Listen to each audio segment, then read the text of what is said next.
Hey kids, this is Mrs. Henderson.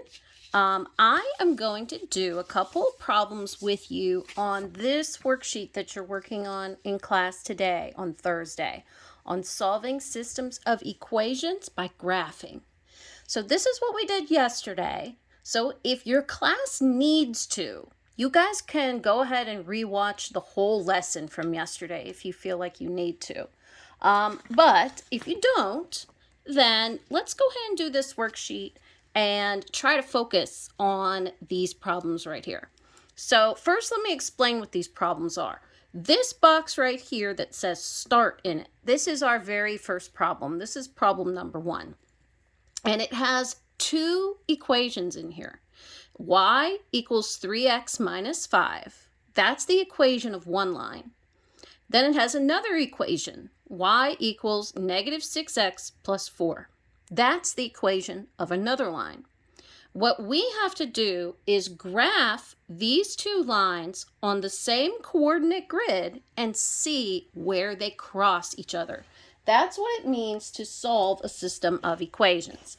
By the way, you might hear some noises. My dog is here sniffing at my face right now. The cat is crawling underneath the little stand that I'm working on. So if you hear any weird animal noises, it's because my house is full of wild monsters. Anyway, let's get started. The graph paper that I have for you guys to use is a little bit smaller than what I'm using. These tiny little boxes that you have to use aren't going to show up very well on camera, so that's why I got out a piece of the larger graph paper for me to use. So anyway, let's start graphing.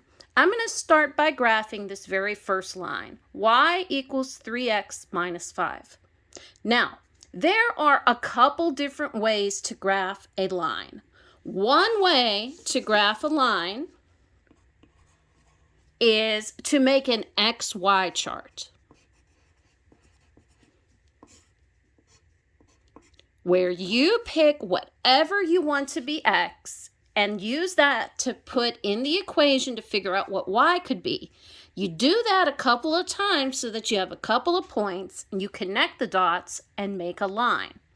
Let's go ahead and use that method for this equation. This y equals 3x minus 5. Let me write this equation bigger.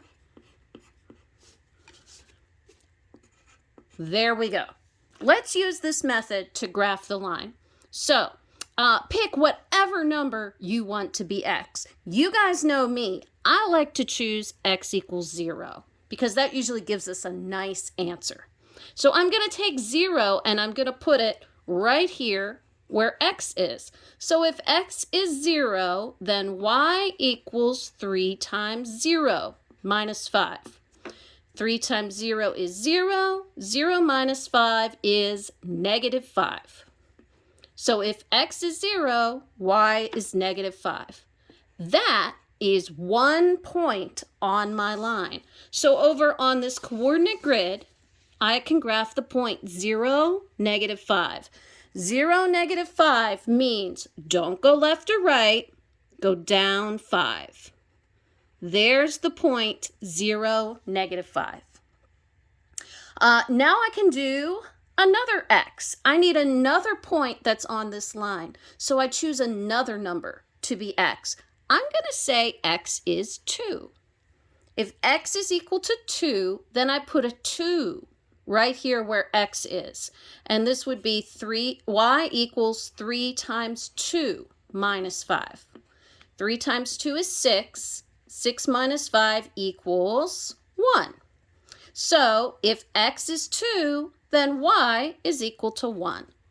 That is another point on this line. So I can graph the point 2, 1. The point 2, 1 means go to the right 2 and up 1. Now that I have 2 dots, I can draw the line. I don't have a ruler with me, so I'm just going to use a straight edge. I'm going to take this piece of paper that's nice and straight and trace it. So that is my line. I should probably make it a little longer because I don't know where these two lines are going to intersect.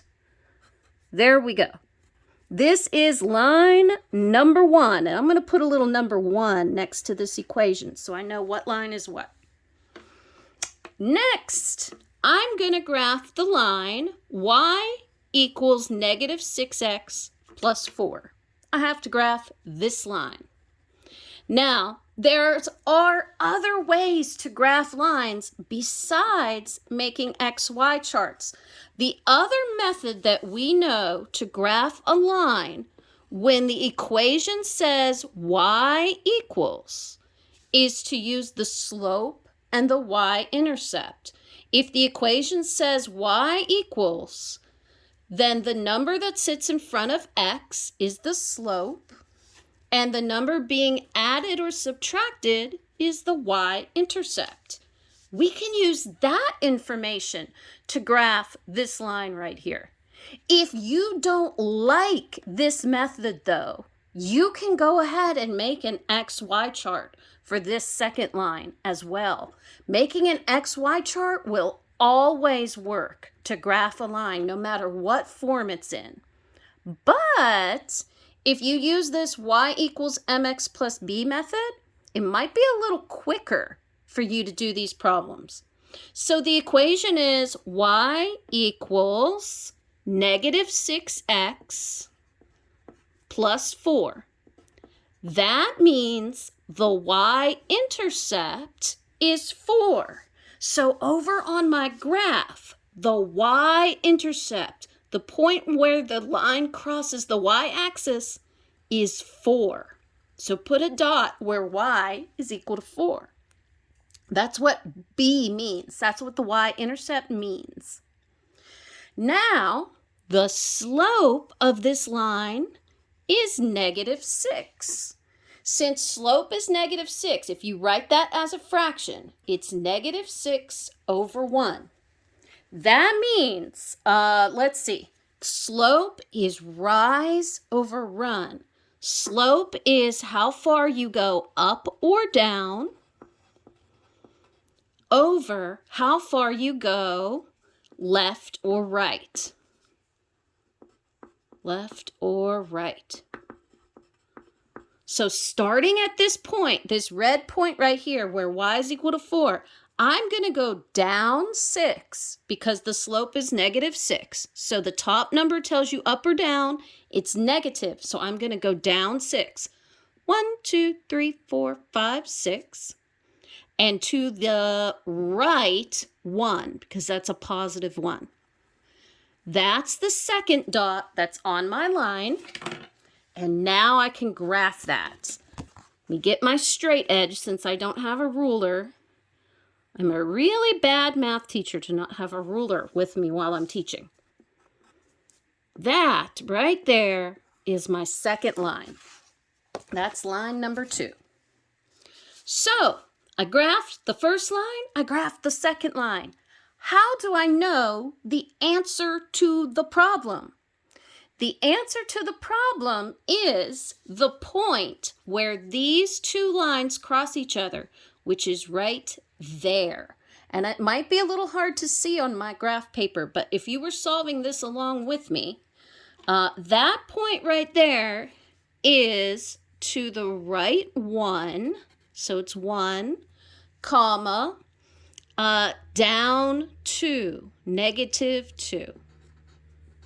So it is 1, negative 2. To the right 1 and down 2, that's that point right there. That is the answer. That is the solution to this system of equations. So where is that solution on this worksheet? Let's see. This is the problem. Is that the answer? No. The answer, that's backwards. We want the answer 1, comma, negative 2. That is this answer right here.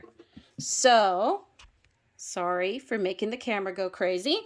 So we shade this in to show that this is the answer. And we go to this problem next. And that is how you do this worksheet. You graph this line, you graph this line, you see where they intersect, and that is your answer. I am going to let you guys try this next problem and work together and try to figure out the answers to this worksheet. As you get an answer, you follow that answer to the next problem on the sheet. Make sure that you're showing your work. Make sure you show the graphs of the lines for these equations. And once you're all done, the teacher should have the answers so she can tell you what the correct answers were. And then the people who got the correct answers can come up to the board and maybe show you all how to do the problems. So I hope that this helped get you started. And let me go over one last time. Let me show you this page right here. This is the how you graph lines. Method number 1 is to make an XY chart. You can do this for every single problem if you want to. If you don't like using slope and y-intercept, then make an XY chart for every single line. You pick what you want to be X and use the equation to figure out Y. If you are good at this method though, this method of using slope and y-intercept is a lot quicker. So it's up to you what method you want to use to graph the lines. All right, I hope that this helped you all, and I will talk to you all later. Goodbye.